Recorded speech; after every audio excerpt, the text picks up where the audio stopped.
मध्य प्रदेश का खरगोन अमूमन जाना जाता है अपने गर्म तापमान के लिए। कई बार देश के सबसे गर्म शहरों में शुमार, लेकिन इस वक्त यहाँ पर आग है तो सांप्रदायिक हिंसा में झुलसा हुआ शहर है। 10 अप्रैल रामनवमी पर जिस तरीके से यहाँ पर सांप्रदायिक हिंसा हुई, उसके बाद अब लगातार यहाँ के हालात हैं आप देख सकते हैं। चारों तरफ सन्नाटा है। ये वही जगह है जहाँ से उपद्रव की शुरुआत हुई थी और काफ़ी पथराव हुआ था। और साथ में मेरे पीछे जो आप दुकानें देख रहे हैं, ये वही है जो बुलडोज़र कार्रवाई की गई शिवराज सरकार के द्वारा, प्रशासन के द्वारा।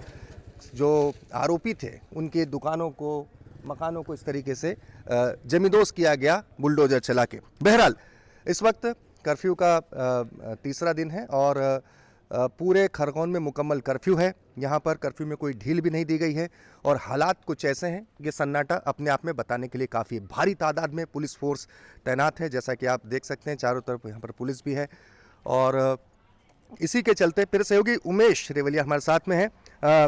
उमेश भाई, जो स्थिति है वो अभी फ़िलहाल क्या है यहाँ पर? अभी फ़िलहाल तो आज तो कहा जाए तो शांति है जी। तनावपूर्ण है? तनावपूर्ण है लेकिन शांति है जी। इसलिए कि अभी जो दूसरी प्रतिक्रिया है वो अब तक बाहर नहीं आई है, पर हो सकता है कि फ़िलहाल तो इस वक्त तो शांति है। कल पथराव भी कुछ एक स्थान पर हुआ था, लेकिन आज इस तरह कोई घटना सामने नहीं आई है।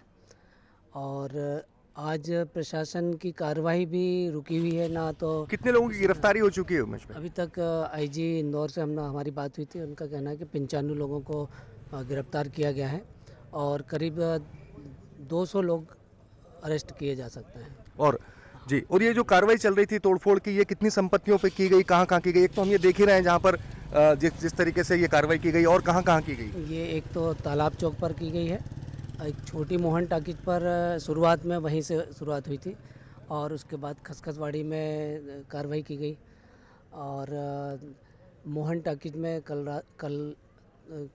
कार्रवाई की गई थी। एक होटल तोड़ी गई है और बस स्टैंड पर भी कल कार्रवाई हुई थी। कल रात 9 से 10 बजे रात तक कार्रवाई चलती अच्छा, हम वही मौजूद हैं जहां से इस फसाद की शुरुआत हुई थी। आपको क्या लगता है इस पूरे मसले पर पुलिस प्रशासन की क्या मुस्तैदी थी या कमज़ोरी थी? ऐसे हालात पैदा क्यों हुए? भुवनेश जी, मैं ये कहना चाहूँगा कि इसमें पुलिस की बहुत बड़ी नाकामी रही। उनकी कोई तैयारी नहीं रही। एक्चुअल में प्रदेश में सबसे ज़्यादा अति संवेदनशील शहरों में खरगोन आता है। यहाँ हर वर्ष जब भी कोई धार्मिक जुलूस निकलता है तो उसकी तैयारियाँ व्यापक रूप से की जाती है। जैसे कि ड्रोन से जो पत्थर ईंट वगैरह घरों पर रहते हैं उन्हें चेक किया जाता है।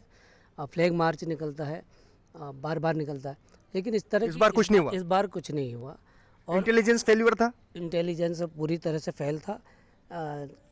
खुफिया जानकारी जो होना चाहिए इन्हें, जिस तरह से ये घटना हुई ऐसा लग रहा है जैसे कि प्री प्लान था।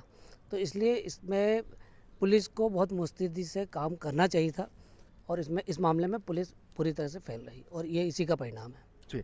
अब हालांकि देखिए काफ़ी तादाद में फोर्स तैनात है, कर्फ्यू है। कर्फ्यू को लेकर भी प्रशासन की ऊहापोह सामने आती है, क्योंकि आज एक ही दिन में कर्फ्यू में ढील का पहले आदेश दिया गया और फिर उससे तुरंत वापस लिया गया। उसको लेकर भी कन्फ्यूजन की स्थिति बनी थी उमेश भाई?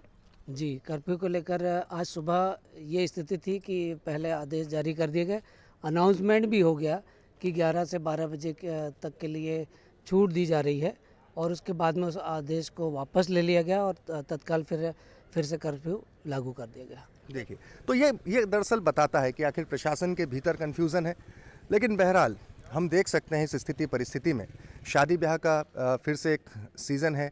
उन सब के बीच में खरगोन में सड़कों पर जिस तरीके से सन्नाटा पसरा है, लोगों के काम धंधे बंद हैं और मजहबी फसादात के साथ हमेशा यही बात होती है कि आखिर बहुत कम लोगों की करतूत होती है जिसे पूरा शहर बहुत दिनों तक भुगतता है। मेरे सहयोगी उमेश रेवलिया के साथ भुवनेश सेंगर, खरगोन।